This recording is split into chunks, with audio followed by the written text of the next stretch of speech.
सदा अनुभव करते रहें। हालेलुया।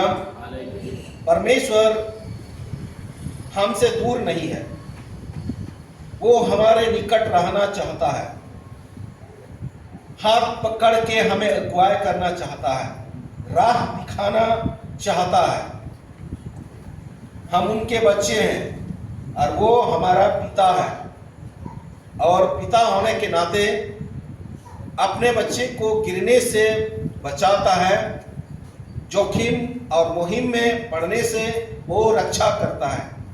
कई बार ऐसे होता है कि परमेश्वर को हम छोड़ देते हैं, हम अपनी इच्छा को पूरी करने के लिए, अपनी लालसा को पूरी करने के लिए हम इच्छुक रहते हैं, और उसकी आज्ञा और उसके बातों को हम छोड़ देते हैं। तो ऐसा ना हो कि हम बाद में हम ठोकर खा करके हम गिरें। लेकिन परमेश्वर हमें संभालने वाला परमेश्वर है, और वो रक्षा भी करता है हमें। आइए हम आज के दिन को हम देखें, परमेश्वर अपने आप को कैसे हमारे मध्य में रहता है, और परमेश्वर के बारे में आज हम कुछ जानेंगे। आप निकालिए मेरे साथ यूहन्ना लिखित सुसमाचार को, निकालिए वचन की ओर हम चलते सीधे, और उसका 1 अध्याय, यूहन्ना लिखित सुसमाचार को 1 अध्याय 1 पद से थोड़ा आगे तक हम पढ़ेंगे। और यहाँ पे परमेश्वर का वचन जो हमारा जीवन में एक आशीष को लाता है, और उसके बारे में हम अधिक जान सकते हैं। हाँ। आदि में वचन था, और हाँ। वचन परमेश्वर के साथ था। हाँ। और वचन परमेश्वर था। हाँ। यही आदि में परमेश्वर के साथ था। सब कुछ उसी के द्वारा उत्पन्न हुआ, और जो कुछ उत्पन्न हुआ है उसमें से कोई भी वस्तु उसके बिना उत्पन्न नहीं, उसके बिना उत्पन्न नहीं हुई है। सुनिए थोड़ा आपको उस विषय के बारे में आपको हम सोचने के लिए मैं इंगित करूंगा। आदि में क्या था? वचन था। आदि में क्या था? वचन। वचन था, आदि में वचन था, और वचन क्या था? परमेश्वर था, और वचन परमेश्वर के साथ था। वही आदि में परमेश्वर था। ये वचन के बारे में थोड़ा हम ज्ञान ले, थोड़ा सीख ले। वचन जो है परमेश्वर का है, और यही वचन जब आदि में था, और सब कुछ वही वचन के द्वारा उत्पन्न हुआ, वचन के द्वारा बनाया गया, वचन के द्वारा सृष्टि को निर्माण किया गया। और यही वचन परमेश्वर के सामर्थ को प्रकट करता है। जरा सोचिए, सिर्फ वचन था। उत्पत्ति की पुस्तक में क्या देखते हैं? आदि में वचन था, वचन और क्या था?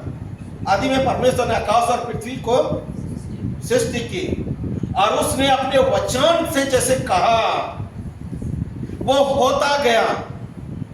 वचन एक इतना सामर्थ्यशाली वचन है। ये वचन जो हमारे बीच में अभी है, यही वचन जो शुरू में था अभी भी है, और यही वचन के द्वारा सृष्टि की निर्माण की गई। विभिन्न तरीके से हम देखते हैं वो बनाया गया, और वो सृष्टि अपने आप में वो स्थिर हो गया वचन के द्वारा। वचन ये परमेश्वर है, वचन ये परमेश्वर है। हालेलुया, हालेलुया, जोर से बोलिए हालेलुया। आपको मैं सोने नहीं दूंगा, जगा के रखना चाहूंगा कि आप जगे रहें। और जब मैं सबका मैं आंख देखता हूं, कौन झुकता है, और जब किसी को नींद लगता है ना, नींद लगने का कारण हमारी कमजोरी है। समझ रहे हैं? मैं जो भी बोलता हूं सच बोलूंगा, झूठ नहीं बोलता हूं। आपको नींद लगेगा तो आपको वचन के प्रति रुचि नहीं होता है, इसीलिए आपको नींद लगता है। और कभी कभी ऐसा होता है ना, वचन बहुत प्रभावशाली होता है तो शैतान आपको वो सुला देता है, और शैतान चाहता है कि आप वचन ना सीखें। जो वचन सीखेगा ना, वही ना सामना करेगा शैतान का। ऐसे है ना?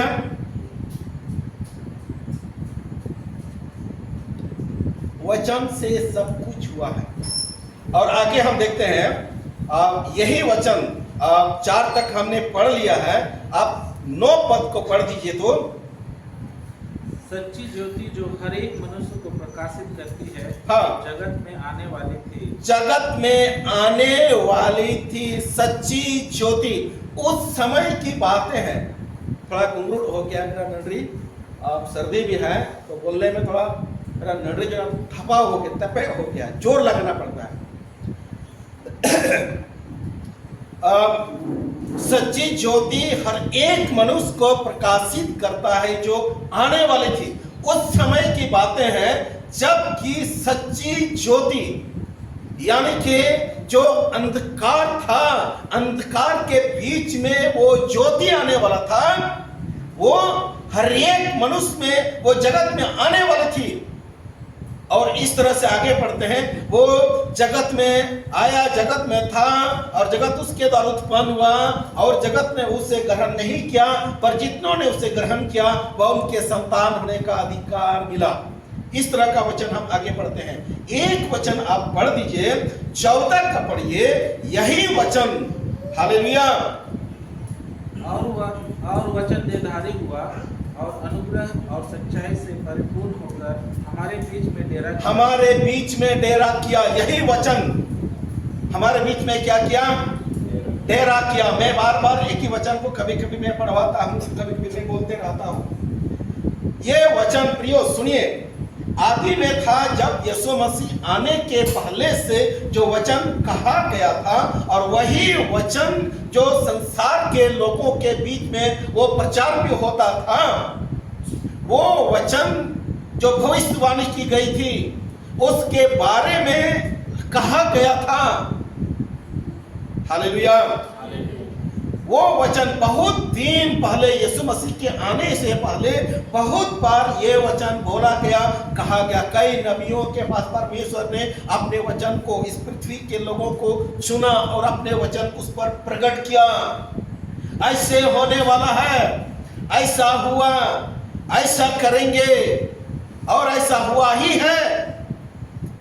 और यही वचन सब कुछ मिल करके वो वचन क्या हो गया?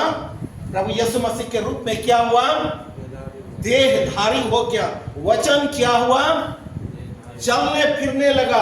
वचन हमारे बीच में डेरा किया और वचन हमारे साथ बातें किया और वचन ने हमें चंगा भी किया और वचन ने हमें अपने राह पे अगुवाई भी किया और हमें वो चेतावनी भी देता है। ये वचन उतना दिन का कहा हुआ वचन वो देह धारण हुआ, देह धारण हुआ। हालेलुया।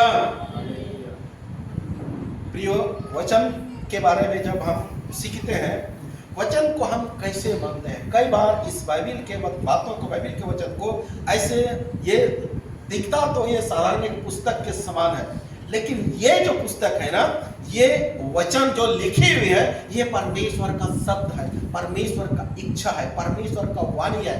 इस वचन को आप अपने हृदय में कैसे रहने देते हैं, बसने देते हैं। याकूब की पुस्तक में थोड़ा देख भी लेते हैं। कई लोग इस समय ऐसे भी करते थे, इसलिए याकूब की पत्री में लोगों को यह सिखाया भी गया। आप वचन को कैसे सुनते हैं। 1 अध्याय 21 से थोड़ा 21 और 24 को पढ़िए। तो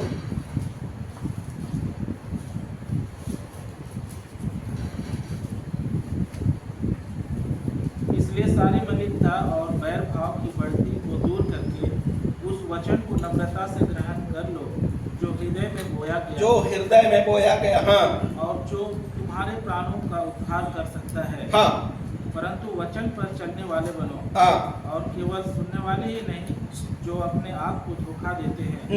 क्योंकि जो कोई वचन का सुनने वाला हो और उस पर चलने वाला ना हो, तो वह उस मनुष्य के समान है जो अपना स्वाभाविक मुंह दर्पण में देखता है, इसलिए कि वह अपने आप को देखकर चला जाता और तुरंत भूल जाता है कि वो कैसा था।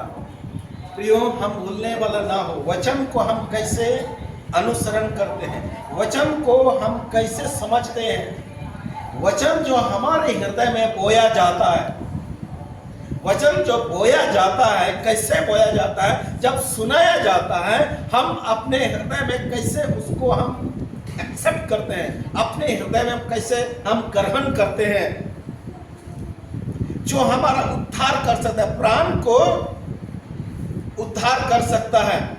ये एक चेतावनी भी है, सारे मलिनता और बैर भाव की बढ़ती को दूर करके उस वचन को नम्रता से ग्रहण कर लो। हालेलुया। कैसे इस वचन को ग्रहण कर लेंगे? हाँ, कैसे ग्रहण कर लेंगे? नम्रता के साथ इसे हम ग्रहण कर लेंगे। ग्रहण कर लो जो हृदय पर बोया गया है और जो तुम्हारे प्राणों का उद्धार कर सकता है। देखिए, ये वचन हमारा प्राण का उद्धार कर सकता है। आगे कहता है, इस पर चलने वाले बनो, वचन पर चलने वाले बनो, केवल सुनने वाले ना बनो। जो सुनने वाले ही ना बनो, जो अपने आप को धोखा देने, केवल सुनने वाले ही नहीं, जो अपने आप को धोखा देते हैं। वचन को सुनते हैं, बहुत अच्छा लगता है, लेकिन उसको नहीं मानते, उसको नहीं ग्रहण करते हैं। उस समय के लिए उसके पास था, बहुत अच्छा लगा और वो चला गया और वो नहीं मानते हैं। ऐसे लोग अपने आप को भी धोखा देता है, अपने आप को धोखा देता है। आपको कोई धोखा दे तो कैसा लगेगा? क्या भाई, कोई आपको धोखा दे तो आपको कैसा लगेगा? आप पसंद करेंगे धोखा खाना? कोई नहीं चाहे कि मैं धोखा खाऊं, लेकिन यहाँ पर कोई हमें धोखा नहीं देता है। अपने आप को जांचिए, क्या हम वचन को सुनते हैं? और यदि उसके अनुसार हम नहीं कोशिश करते हैं तो हम अपने आप को धोखा देते हैं। और अपने आप को धोखा देने से किसको दोष देंगे? हाँ? अपने आप को भी दोष नहीं दे सकते हैं। यदि कोई आपको धोखा दे दिया तो आप लोगों को बताएंगे, देखो भाई, वो आदमी ऐसा है ना, हमको ऐसा कहा था देने के, लेकिन दिया नहीं, उन्होंने हमको धोखा दे दिया। आप उसके बारे में लोगों को बताते हैं, वो हमको धोखा दे दिया। लेकिन यहाँ पे वचन पे हम जब सुनते हैं और उसको नहीं मानते हैं, उसके अनुसार अनुसरण नहीं करते हैं, उस अनुसार हम प्रार्थना भी नहीं करते हैं, तो हम अपने आप को क्या कर देते हैं? हम अपने आप को धोखा देते हैं। जब हम अपने आप से धोखा खाते हैं, अपने आप से धोखा देते हैं, किसको दोष देंगे? आप अपने को लेना कहेंगे हम तुम धोखेबाज हो, क्या ऐसा कह सकते हो? बाद में पछतावा के अलावा नहीं होगा। अब इसलिए वह वचन कहता है कि ऐसे लोग ऐसे होते हैं जो देख लेता है अपने चेहरा कैसा है, आईना के सामने खड़ा हो गया, देख लिया उसका चेहरा कैसा है, और इसके बाद वो क्या हो जाता है? भूल जाता है कि वो कैसा था, भूल गया अपने आप को, वो कैसा था वो भूल गया। हम ऐसा ना करें, हम ग्रहण करें, जो प्राण को जो उद्धार कर सकता है उसको हम ही करें, और वचन को हम अपने हृदय में कैसे हम बसने देंगे। हालेलुया। हम जल्दी से वचन को पढ़ते जाएंगे, उसका रेफरेंस को मैं बोलते जाऊंगा, और ऐसा तो हम नहीं करते हैं कि एक वचन पढ़ करके पूरा इन बातों को हम बोलते जाएं, ऐसा तो हम नहीं कर सकते हैं। कुलुस्सियों की पत्री में से आप निकालिए थोड़ा, 3 अध्याय 16 को पढ़िए।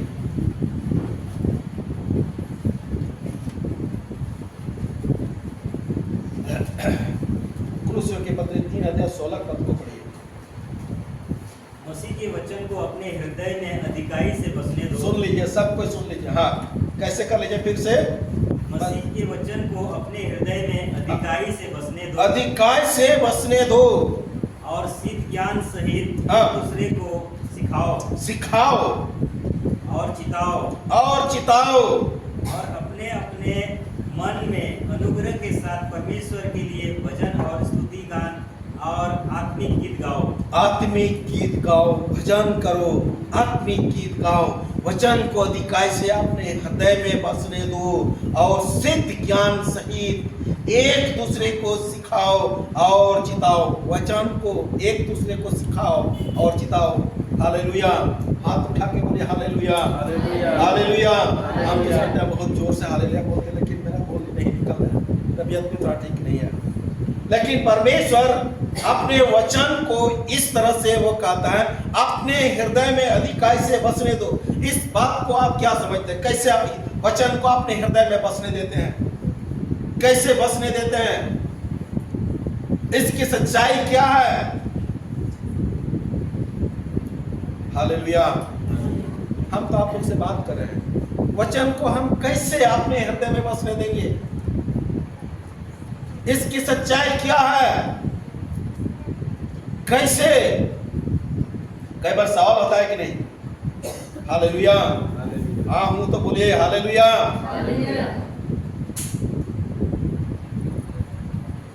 कई लोग चर्च में, हमारे चर्च में ऐसे जितना भी बोलिए वो चुपचाप है, कोई असर नहीं पड़ता है। इससे कभी कभी हम खड़ा भी कराते हैं, अरे रोड पे हाँ जाना मांग से हमको लगेगा तो कोई असर नहीं होता है, कोई बात नहीं। हालेलुया। वचन को अपने हृदय में आप कैसे बसने देते हैं? इससे हम क्या समझते हैं? इसका असल ये एक थॉट निकालिए इसका। अपने हृदय में बसने देने का मतलब क्या है? वचन को अपने हृदय में अधिकार से बसने दो। कैसे बसने देंगे? इसका एक ज्ञान, वचन का ज्ञान, हालेलुया, वचन का ज्ञान, समझ और निष्ठा और उसके प्रति वफादार, ईमानदार और वचन के प्रति हमारा लगाव। वचन हमें क्या करता है? हमारा प्राण को क्या करता है? उद्धार करता है। और वचन जो है ना, जब कहा गया वचन होते गया। 38 वर्ष से एक बीमार व्यक्ति था, पानी हिलने की वो आशा देख रहा था। यीशु मसीह को यह समझ आया कि ये व्यक्ति उतना दिन से यहाँ पर पड़ा हुआ है, और उसको सिर्फ कहा गया, क्या तू चंगा होना चाहता है? उन्होंने तो जवाब अलग प्रकार का दिया, लेकिन उसने ये वचन कहा दिया, चल फिर, उठ और चल फिर, उठ अपने खाट उठा और चल फिर। यही वचन क्या करता है? चंगा भी कर दिया। हालेलुया। इसके बाद ये वचन जो सामर्थ, परमेश्वर का सामर्थ को प्रकट करता है। एक नौजवान था, उसमें बहुत सारे सेना समा हुआ था, और वे वचन कहा गया तू यहां से निकल, और उसका वचन से क्या हुआ? सारे भूत का सेना निकल गया। हालेलुया। और एक बार क्या हुआ, चेले लोग नाव में जा रहे हैं और यीशु मसीह पानी पर चलते हुए देखा। कई चेले लोग डर भी गए, कई लोग अकबका गए, तो विश्वास नहीं होता था। पतरस ने कहा, यदि तू है तो हमें भी आज्ञा दे कि मैं भी चलूं पानी पर। वह चलने लगा और उसने अपना वचन कहा और वो चलने लगा। सच में उस वचन के अनुसार वो चल रहा था। वचन के द्वारा सब कुछ होता था। हालेलुया। दिन और रात कैसे बनाया गया? परमेश्वर ने कहा, क्या कैसे बनाया गया है ना? परमेश्वर ने कहा ये अंधकार के बीच में एक उजाला हो, और वे उजाला अपने आप अंधकार के बीच में प्रकट हो गया, दो भाग में हो गया।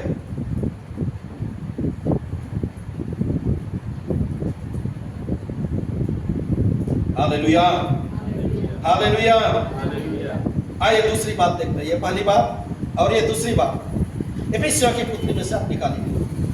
वचन को आप कैसे जानते हैं, कैसे ग्रहण करते हैं, और हम कैसे अपना जीवन में हम अपना चाल को निर्माण करते हैं, अपने चाल चलन को कैसे बनाते हैं। हम साधारण वचन को ही तैयार करके आए हैं। साधारण वचन जो आप बहुत दिन से आप पढ़ते हैं, बहुत दिन से आप इसको आप ग्रहण करते हैं। विषय के पत्र 3 अध्याय 5 अध्याय 15 और 21 को देखिए।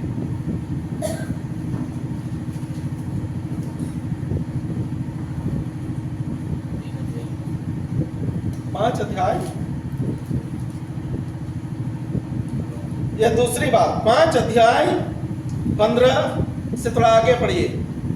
इसलिए ध्यान से देखो कि कैसी चाल चलते हो, निर्बुद्धियों के समान नहीं पर बुद्धिमानों के समान चलो। ये कलीसिया के लिए कह रहा है। परमेश्वर का वचन ये कलीसिया के लिए कह रहा है।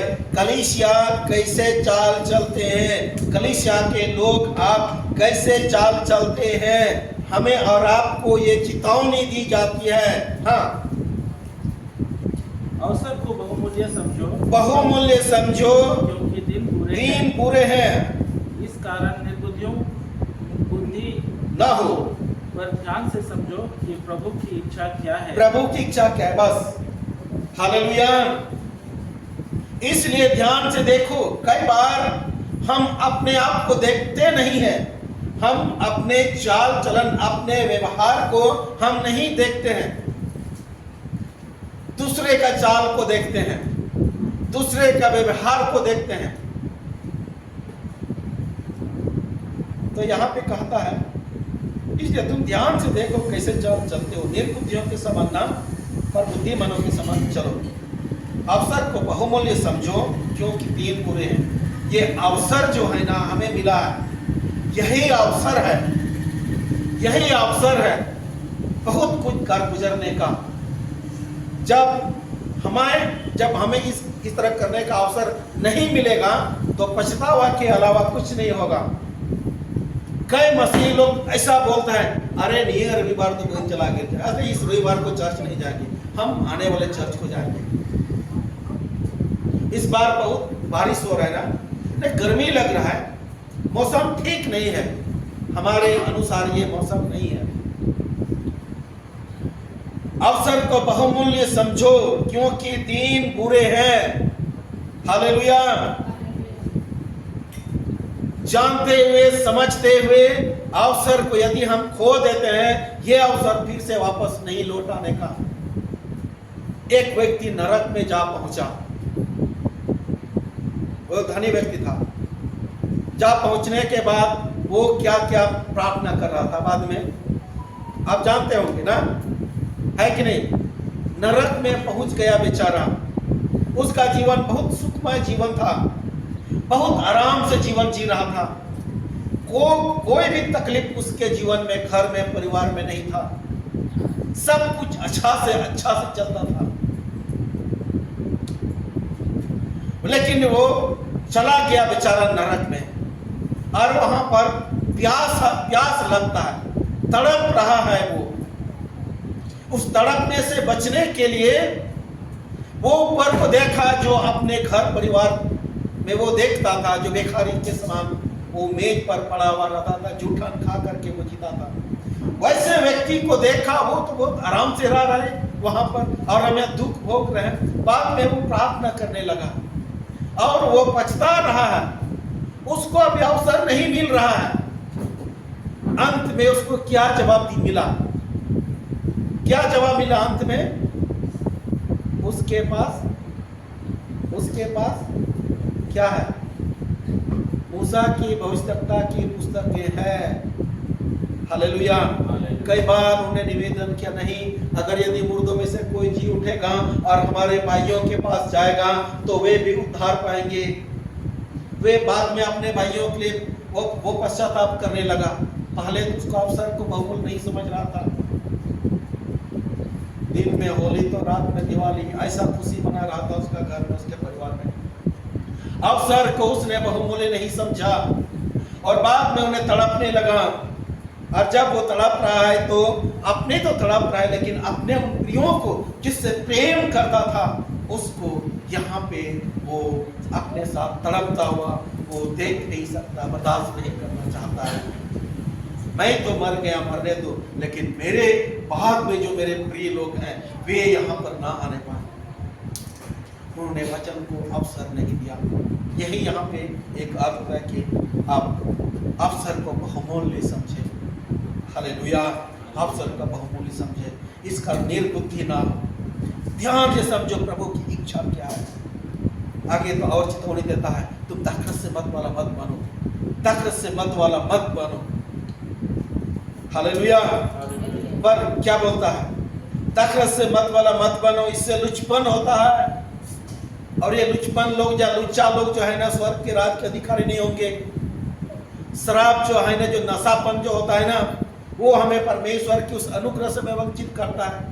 परमेश्वर हमें लुच्चा होना नहीं बनाता है, लुच्चा होना नहीं चाहता है। और श्राप हमें लुच्चपन बना देता है, व्यभिचारी बना देता है, बकवादी बना देता है। इसलिए वचन हमें चेतावनी देता है, पर उससे विपरीत वो क्या कहता है, आत्मा से परिपूर्ण होते जाओ और आपस में भजन और स्तुति गान और आत्मिक गीत गाया करो। हालेलुया।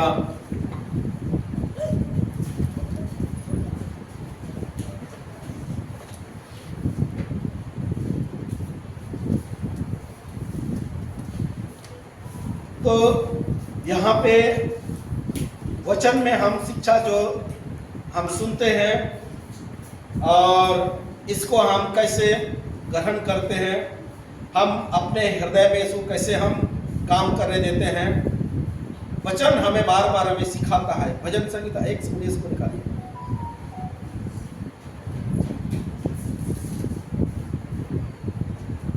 भजन संहिता 119 को निकालिए।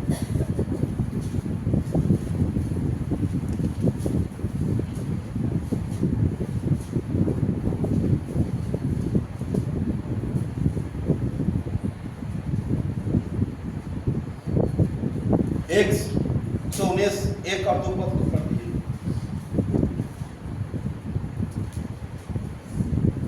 क्या ही धन्य है वह जो चाल के खरे हैं और यहोवा की व्यवस्था पर चलते हैं। सुनिए, क्या ही धन्य है जो चाल के खरे हैं और यहोवा की व्यवस्था पर चलते हैं। खरे चाल वाले लोगों को परमेश्वर धन्य कहता है। खरे चाल वाले लोगों को, 2 पद पढ़िए। क्या ही धन्य है वे जो उसकी चितौनियों को मानते हैं और पूर्ण मन से उसके पास आते हैं। उनके पास आते हैं। बस चाल के जो खरे हैं, चाल के जो खरे हैं वो धन्य व्यक्ति है, परमेश्वर का व्यवस्था पर वो चलते हैं। चाल के खरे लोग, चाल चलन खरे चाल चलन वाले लोग, हाँ और ना में काम करने वाले लोग। क्या आप ये वस्तुएं देंगे? हाँ। आप ये करेंगे? ना। हाँ और ना, ये खराब वस्तु है। चपलूसी वाला बातें नहीं। क्या ही धन्य है वे जो चाल के खरे हैं। प्रियो, वचन में, बाइबल में हम देखते हैं कई बहुत सारे लोग अपने खरा चाल के अनुसार चला और वे परमेश्वर के साथ साथ चला और उन्होंने वो उद्धार को पाया और वे बच भी गए। इस्राएल लोग जब मिस्र से जब निकल करके आ रहे थे, उसका अगुआ मूसा था। उन्होंने कई बार अपने उस वचन को, परमेश्वर का वचन को, परमेश्वर का इच्छा को ठूस कर उन्होंने दिया। वो अलग परमेश्वर के पास जा करके वे सुनता था और उन लोगों को बताता परमेश्वर का यही इच्छा, परमेश्वर का यह मर्जी है, तुम परमेश्वर को आराधना करो, उसके छोड़ और दूसरा ईश्वर को ना मानना। पुराना नियम में क्या बुराई था? सबसे बड़ा परमेश्वर क्या जलन होता था? पुराना नियम में क्या देखते हैं? हालेलुया। जोर से बोले हालेलुया। हालेलुया। हाथ उठा के बोले हालेलुया। पुराना नियम में मूर्ति पूजा सबसे परमेश्वर का बहुत घृणा लगता था, है कि नहीं? और इस्राएल लोगों को बार बार ये चेतावनी देता था, परमेश्वर जलन रखने वाला परमेश्वर है, उसकी आज्ञा के विरुद्ध तुम ना कर, अपने चाल को खरा चलो। लेकिन उन्होंने अपने चाल को बिगाड़ा। जब इस्राएल लोग अपने चाल को बिगड़ लिया, उनके साथ क्या गति हुआ? एक तो समय वे यात्रा करता था, उस समय राजा महाराजा लोग हुआ करते थे। एक तो वे युद्ध में हार जाते थे और नहीं तो क्या करते हैं, उसको बंधुआई में उसको बेच देता था, छोड़ देता था, क्योंकि तुमने मेरे अनुसार चाल नहीं चला। परमेश्वर लोगों को यही दंड देता था। हालेलुया। नूह के समय में, जब नूह के समय में लोगों ने, परमेश्वर लोगों को देखा और पछताया कि ये लोग बिगड़ गए हैं और इसके बनाने से मैं पछताता हूं, इसलिए मैंने निर्णय किया मैं इसको नष्ट कर दूं, क्या जानवर क्या पक्षी इंसान सबको मैं इस पृथ्वी को मैं मिटा दूंगा। एक आदमी को खरा चाल व्यक्ति को पाया और वो नूह था। Hallelujah, hallelujah. और उन्होंने परमेश्वर के साथ साथ वो भी चलता था। नूह उतना दिन तक प्रचार करता रहा, लोगों को समझाता रहा, लेकिन कोई उसके बात को नहीं माना। खरा चाल व्यक्ति को परमेश्वर पसंद करता है। हालेलुया, खरा चाल व्यक्ति को परमेश्वर पसंद करता है, प्रसन्न होता है खरा चाल वालों से। जब इस्राएल लोगों ने परमेश्वर के प्रति विश्वासघात किया, उसको छोड़ दिया, फिर अपने लिए फिर दूसरा ईश्वर को बनाने लगे, तो परमेश्वर का क्रोध, परमेश्वर का प्रकोप उन पर भड़क उठा। कई को तो उन्हें नाश कर दिया, रास्ते में ही उसको मार डाला। हालेलुया। परमेश्वर का ये वायदा था, मैं तुम्हें कनान देश को ले चलूंगा, इस गुलामी के देश में, बड़े देश पे ले चलूंगा। यह उसी लोगों का देश, बहुत धनवान व्यक्तियों का देश, कनान देश पर मैं ले चलूंगा। और सारे लोग निकल तो पड़े, लेकिन पहुंचे बहुत कम, है ना। हालेलुया। कितने लोग पहुंचे? हाँ, 2 लोग कि 3 लोग पहुंचे? यहोशू और कालेब, 2 ही लोग वहां पर पहुंच पाया। यहां तक कि मूसा भी नहीं पहुंच पाया वहां। केवल मूसा को तो क्या क्या दिखाया गया उसको।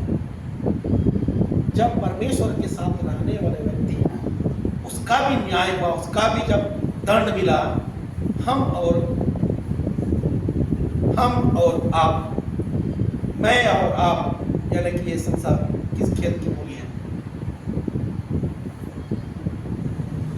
परमेश्वर के साथ चलने वाले उसको भी जो पाप करता है ना, पाप का दंड, पाप का मजदूरी तो मृत्यु होता ही है ना। जब जो कर्म कांड होता है ना, उस कर्म कांड उसका प्रति तुम भोगोगे ही। वचन में याद आ रहा है, परमेश्वर ने लोगों को चुना, अपने लिए खड़ा किया। पहले साउल को राजा बनाया गया ना इस्राएल के लिए, साउल को आज्ञा दिया गया, लेकिन उन्होंने परमेश्वर की आज्ञा को क्या किया? छोड़ दिया। परमेश्वर का आज्ञा को छोड़ दिया और अपनी इच्छा अनुसार वह काम करने लगा। परमेश्वर उसको छोड़ दिया, तुम राज करो लेकिन मैं तुम्हारे साथ नहीं हूं। उन्हें दाऊद को चुन लिया, दाऊद को भी चुन लिया और दाऊद राजा बना। कुछ दिनों के बाद दाऊद में क्या हुआ? दाऊद क्या हुआ? हालेलुया। दाऊद व्यभिचार के पाप में गिर गया।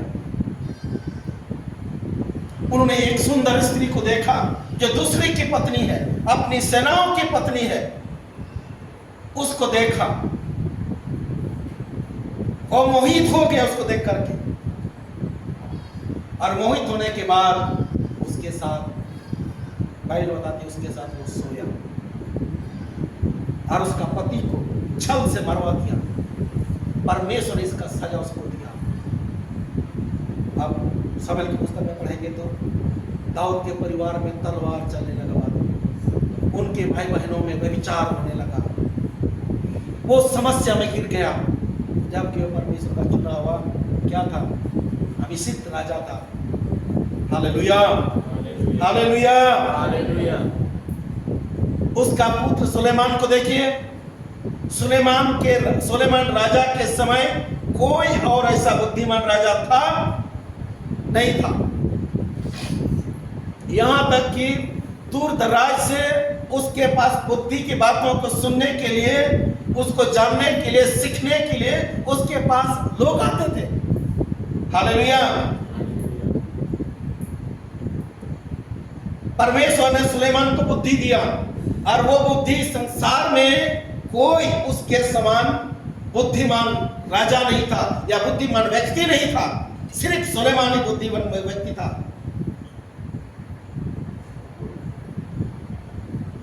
सुलेमान को परमेश्वर दर्शन देता था, दर्शन दिया, उनकी प्रार्थना सुनी गई और सुलेमान ने परमेश्वर के लिए एक भवन को भी बनाया। हालेलुया। और उनको आशीषित किया। लेकिन सुलेमान की कमजोरी बाद में क्या क्या देखा गया? क्या दिखा गया?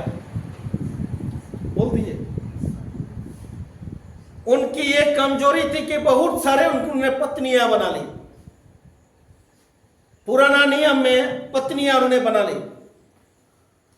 जो आप सवाल ना करें, जो एक मेरे भाई था उन्होंने हमको सवाल किया था। धन्यवाद। ये तो बहुत अच्छा लगता है, कम एनर्जी लगता है। हालेलुया। एक नया नया विश्वासी अभी भी है मेरे विश्वास में है।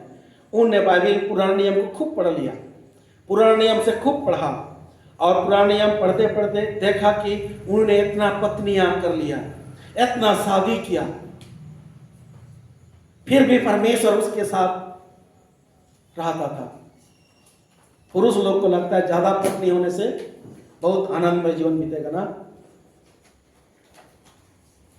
सुलेमान की कितने पत्नियां थी? 700 रानियां थी ना। 700 पत्नियां थी कि 7000?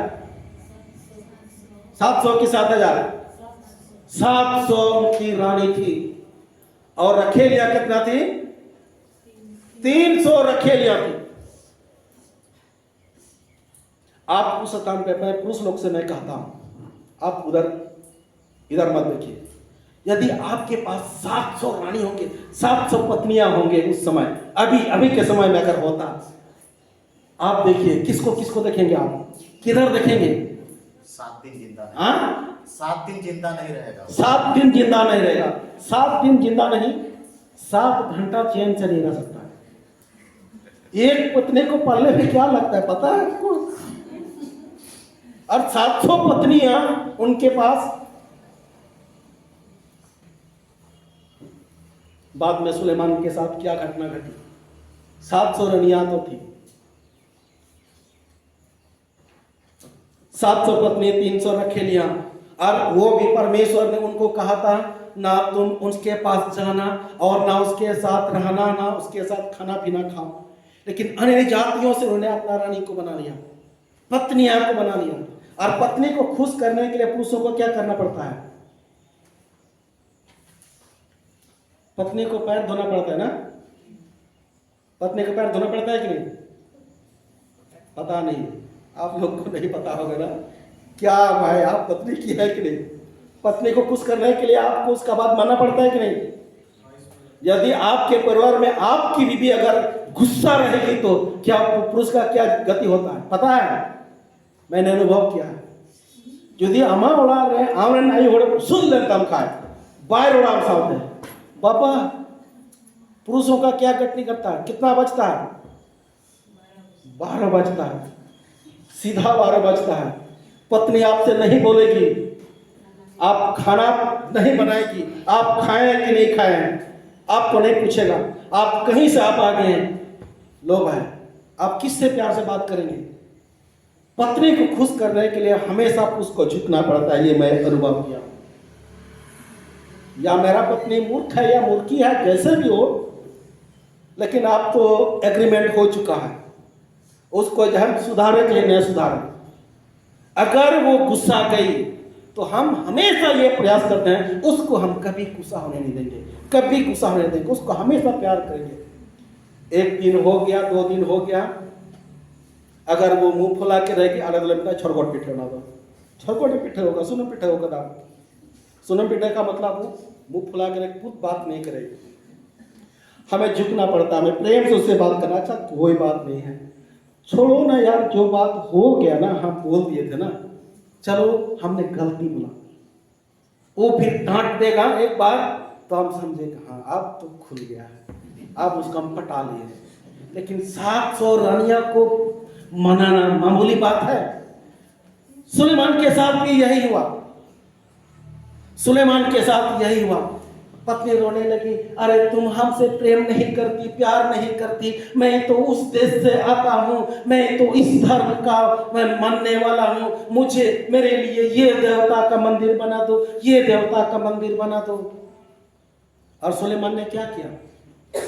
उन लोगों का बात को मान लिया, उसका बात को मान लिया। पत्नी से जितना, पत्नी को क्या बोलेंगे, उन्हें हरा भी तो मुश्किल है जवान, है कि नहीं? उसका बात को आपको मानना ही पड़ेगा, आपको मानना ही पड़ेगा, जैसा भी हो आप अपने पत्नी का बात को मानना ही पड़ेगा।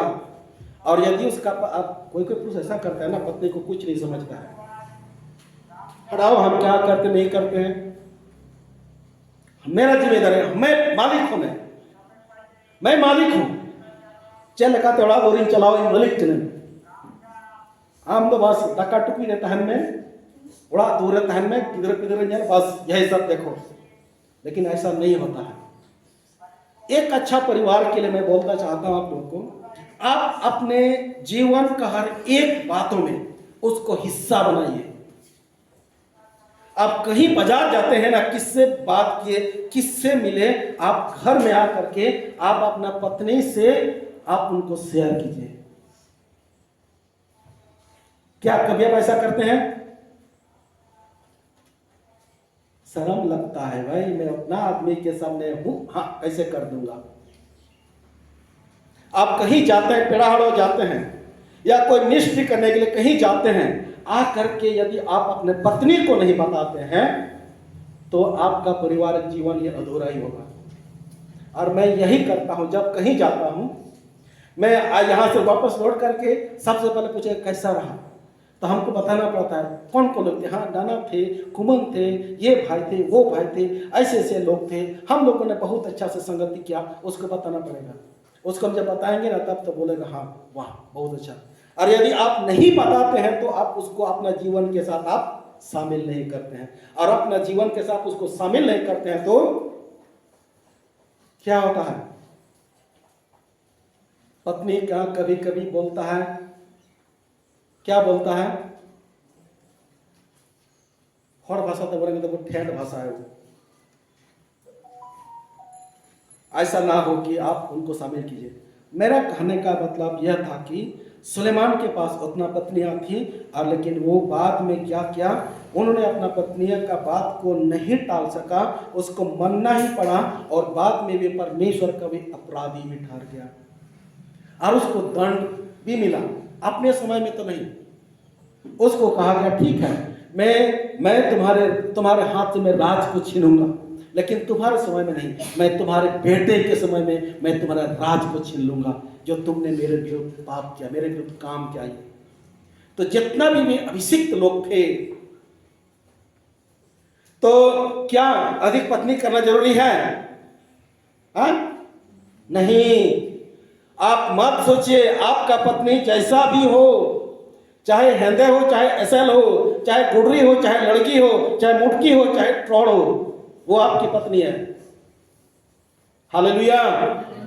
एक शिक्षक कैसे बोल रहे थे, बाइबल शिक्षक बता रहे थे, शुरू में हर एक सुंदर लड़का आपका पति नहीं हो सकता ना, हर एक सुंदर लड़की आपकी वाइफ नहीं हो सकता है ना।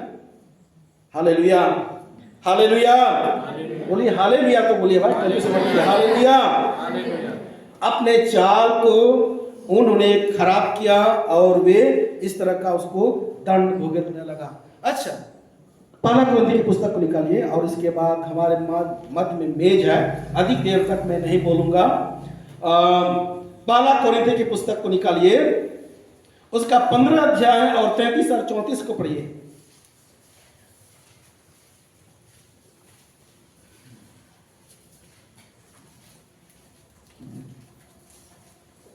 किसी को मिल गया? धोखा ना खाना बुरी संगति अच्छे चरित्र को बिगाड़ देती है।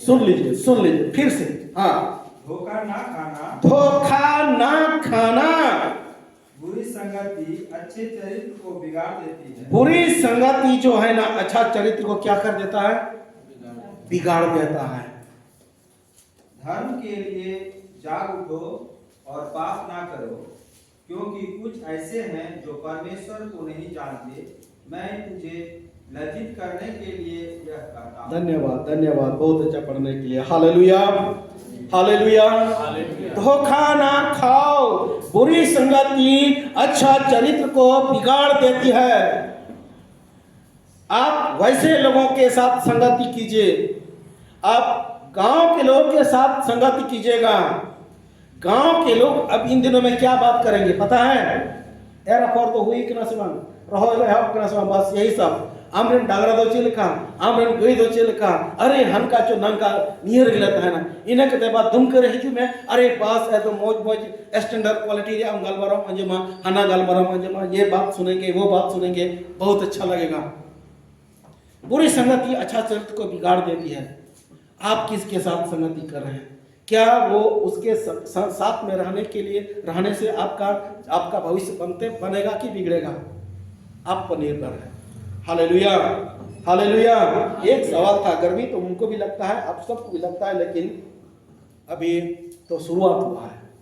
हालेलुया, ज्यादा समय भी नहीं हुआ है। यीशु मसीह अच्छा हम क्या बोल रहे थे? पुराना नियम में जब लोगों ने पाप किया, अपने चाल को बिगाड़ लिया, तो परमेश्वर ने उन्हें दंड दिया, नाना प्रकार का दंड दिया। हालेलुया।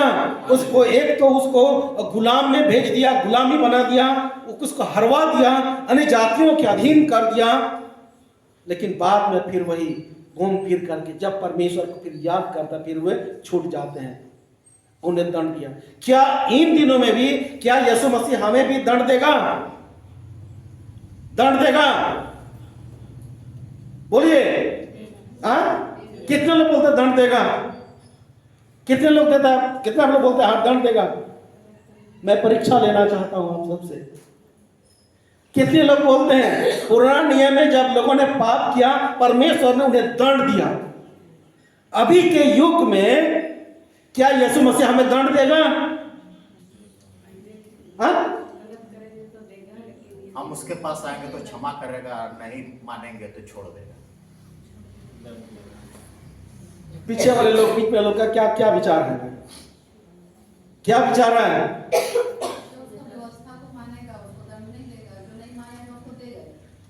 उसको देगा है, जो नहीं देगा।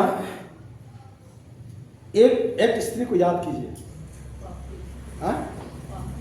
अपनी स्त्री को ना, एक व्यभिचार में पकड़ी गई थी, उसको याद कीजिए।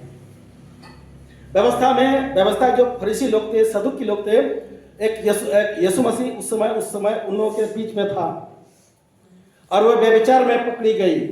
और मूसा की व्यवस्था में यह कहा गया है कि जो व्यभिचार करेगा, अपने समाज के मध्य में से उसको पत्थर करके उसको मार डालना है। दंड देने का भी एक अलग अलग कैटेगरी था। यीशु मसीह को यह दंड दिया गया उसको कि क्रूस पर उसको लटकाया जाए, और जो व्यभिचार करता है उसको पत्थरवा करके मार डाला जाए। एक स्त्री को जब पकड़ा गया और उसको बाप से खदेड़ते हुए ले गया होगा उसके पास पत्थर ले करके, और यीशु मसीह जहां पर था उस भीड़ के बीच में स्त्री घुस गई। ऐसा तो नहीं लिखा, अनुमान लगाते हैं। हालेलुया। और उसके पास वो फरीसी लोग यीशु मसीह को देखा और बोला, हाँ यार ये तो बहुत अच्छा बात होगा, एक तीर से दो निशाना लगेगा, उस पर भी दोष लगाएंगे और इसको भी हम लोग दंड देंगे। और यीशु मसीह के पास आकर के सवाल क्या उसको पूछा, गुरु,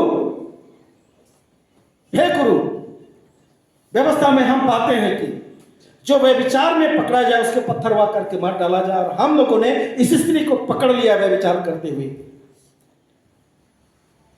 आप क्या दंड देंगे? और हम लोग तो बड़े बड़े पत्थर लेकर के आ गए हैं, आप ही बताइए क्या हुआ? उस समय यीशु मसीह जल्दी उत्तर नहीं दिया। वो वचन बताते भूमि में कुछ, धरती पर कुछ लिखने लगा उंगली से, उसको बार बार पूछता गया।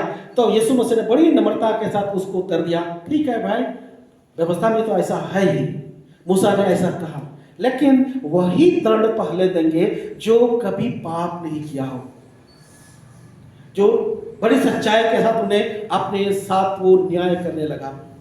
दंड वही देगा पहले जो पाप कभी नहीं किया है। वचन बताते हैं वहां से पहले से क्या होगा, बड़ों से लेकर के जो पत्थर लेकर के आया था उसको पत्थरवा करने के लिए, बड़ों से लेकर के छोटे तक सब वहां पर पत्थर फेंक करके क्या किया, चला गया।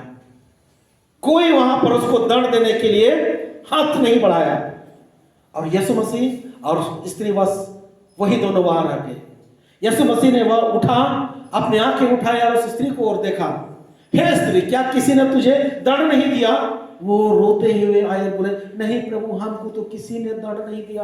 प्रभु, हमको किसी ने दंड नहीं दिया, हम बच गए हैं। और वो स्त्री डर रही थी, पता नहीं यीशु मसीह हमको दंड देगा कि नहीं देगा। यीशु मसीह के पास हमको तो लाया गया, अब ये भी हमको किस किस प्रकार का दंड देगा। यीशु मसीह कहा, क्या कहा, आप ही बोल दीजिए बाकी क्या कहा, जा, मैं भी तुम्हें दंड नहीं देता, लेकिन फिर से पाप ना कर। तो क्या यीशु मसीह हमें दंड देंगे कि नहीं देंगे? ये मेरा आप सबसे परीक्षा ये, क्षमा करेगा ना, यीशु मसीह क्षमा करेगा। लेकिन कोई लोग ऐसा दिख भ्रमित में रहता है कि यीशु मसीह हमें क्षमा करेगा, यीशु मसीह क्षमा करेगा। जब तक आप अनजान हैं आपका भी क्षमा करेगा, लेकिन आप जब उसको जान गए, उसको पहचान गए, आप उसके अनुग्रह का आप उसको चख चुके हैं, फिर आप इस तरह आप अपने जीवन में से आप अपने चाल को इस तरह बनाएंगे, बुरा करते रहेंगे, तो आपको कितना बार आपको क्षमा करेगा? हाँ, कितना बार? 7 गुना 70 गुना। लेकिन जब दोबारा जब यीशु मसीह दोबारा जब आएंगे न्याय करने के लिए, उस समय क्या होगा आपकी गति? क्या होगा उस समय? हल्का में मत लीजिए यीशु मसीह को, हल्का में मत लीजिए भैया। यीशु मसीह आपका न्याय, आपका हमारा सबका न्याय करेगा, पूरे संसार का न्याय करेगा। अभी यह अनुग्रह मिला है उसके पास आने के लिए। यह अनुग्रह युग में अभी हम पाए जाते हैं। अभी हम उससे माफी मांग लें, अभी 7 बार जब पाप करे 77 गुना वो उसको माफ किया जाएगा। लेकिन वो कब तक ऐसा करते रहेगा? जब यीशु मसीह दोबारा आएगा, तो जब वो न्याय के सिंहासन पर बैठेगा, आपका जो काम है, जीवन चरित्र का जो बातें हैं, उसके जीवन की पुस्तक में जो नाम लिखा हुआ है, और उस पर वहां जब खोलेगा और देखेगा ये किस योग्य है, न्याय होगा। अभी तो हमें क्षमा मिला है, क्षमा मिला है तो हम अब पाप ना करें। हालेलुया। आप सब लोगों ने जो जवाब दिया, आपके हिसाब से सब सही है, लेकिन मैं ये कहता हूं, जब दोबारा जब प्रभु यीशु मसीह आएगा, ये सबका न्याय करेगा, सबका न्याय करेगा, सबका न्याय करेगा। और सबसे पहले पास्टरों से न्याय शुरू होगा ना, हाँ? पास्टर से न्याय शुरू होगा, विश्वासी लोग बाद में आएंगे। पास्टर का और बड़े पास्टर होते हैं ना, बड़े पास्टर होते हैं, बड़े पास्टर कितना ऊंचा के पास्टर होते हैं ना, सब ऊंचे से न्याय करते आएगा, न्याय करते एकदम। सबसे पहले विश्वासियों के न्याय होगा, इसके बाद अन्य जातियों के पास अब न्याय होगा। ये न्याय नियुक्त है, न्याय नियुक्त है। Hallelujah, hallelujah. इसलिए अपने चाल चलन को सुधारें। मसीही लोग अपने चाल को कैसे चाल चलते हैं, खरा चाल चलने वाले लोगों को जब उद्धार किया और परमेश्वर ने धन्य कहा। और इस्राएल लोग जब अपने आप चाल को बिगड़ लिया, उन्होंने परमेश्वर की आज्ञा को छोड़ा, उनको दंड मिला, उसी समय दंड मिला। लेकिन अभी तो तुरंत दंड हमको नहीं मिलने वाला है, तुरंत दंड नहीं देगा। दंड जब मिलेगा, जब न्याय के समय प्रभु यीशु मसीह आएगा। हालेलुया, जोर से बोलिए हालेलुया। इफिसियों के पत्र 1 बार 4 अध्याय निकाल लीजिए।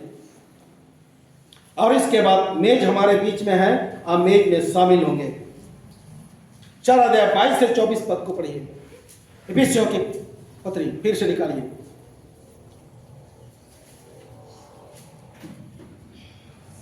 तुम पिछले चाल चलन के पुराने मनुष्य तत्वों को जो भरमाने वाली अभिलाषाओं के अनुसार भ्रष्ट हो जाता है, निकालो और अपने मन की आत्मिक स्वभाव में नए बनते जाओ। हाँ, और नए नए मनुष्य तत्व को पहन लो, जो परमेश्वर के अनुरूप सत्य की धार्मिकता और पवित्रता में सिंचा गया है। हालेलुया। ये जब बपतिस्मा जब होता है ना, जब नए विश्वासियों को जब इसको सुनाया जाता है, लेकिन ये वचन जो हम लोगों के साथ भी लागू होता है। प्रियो, हम अपनी चाल चलन, परमेश्वर हमेशा हमारा चाल चलन को देखता है। हमारा खान पान के बारे में तो नहीं बोलता यहाँ पे, ये चाल चलन के बारे में। हालेलुया। कैसे चाल चलते हैं? निर्बुद्धियों के समान मत चलो, बुद्धिमान व्यक्ति के समान चलो। कैसे चाल चलते हैं? ये चाल चलन, पुराना मनुष्यत्व को उतार डालो। हमेशा ये चेतावनी वाली बातें हैं। हमेशा हम इसलिए हम चल जाते हैं वचन को सुन करके कि हम हमेशा अपने जीवन को फिर से परमेश्वर के नजदीक हम लाते हैं। Hallelujah, hallelujah. और इसके बाद आप 5 अध्याय 3 से 6 तक पढ़िए, और इसके बाद हम लोग मेज पे जाएंगे। जैसा पवित्र लोगों के योग्य है, हाँ। वैसा ही तुम में व्यभिचार और किसी प्रकार के अशुद्ध काम या लोभी की चर्चा तक ना हो, चर्चा तक ना हो। और ना निर्लजता, ना मूर्खता की बातचीत की, हाँ, ना ठट्ठे की, हाँ, क्योंकि ये बातें शोभा नहीं देती। ये बातें शोभा नहीं देती कलीसिया को। वरन धन्यवाद ही सुना जाए, धन्यवाद ही सुना जाए आपके द्वारा, हम सबों के द्वारा धन्यवाद ही सुना जाए। हाँ, आगे। क्योंकि तुम यह जानते हो कि किसी व्यभिचारी या अशुद्ध जन या लोभी मनुष्य की जो मूर्ति पूजक के बराबर है, मसीह और परमेश्वर के राज्य में मिरास नहीं होंगे। बहुत दुख वाली बात है। ऐसे लोग परमेश्वर के राज्य में विनाश नहीं होंगे। 6 को पढ़िए। क्योंकि तुम्हें व्यर्थ बातों से धोखा ना दे, हाँ। क्योंकि इन्हीं कामों के कारण परमेश्वर का क्रोध आज्ञा न मानने वालों पर भड़कता है। पुराना नियम में यही परमेश्वर का आज्ञा न मानने वाले पर परमेश्वर का क्रोध भड़कता है। अभी भी ये वचन कहता है, आप सुधरो। Hallelujah, hallelujah. प्रियो, हम अपने चाल चलन को देखें, हम अपने चाल को देखें, अपने को हम सुधारें। और क्या होता है, प्रभु यीशु मसीह हमें अभी तो दंड उस तरह का नहीं देता है। जब पुराना नियम में जब दंड दिया करता था, उस तरह का दंड अब नहीं देगा, लेकिन समय आ रहा है, वो हमारा न्याय करेगा जरूर। Hallelujah, hallelujah. बोलिए हालेलुया।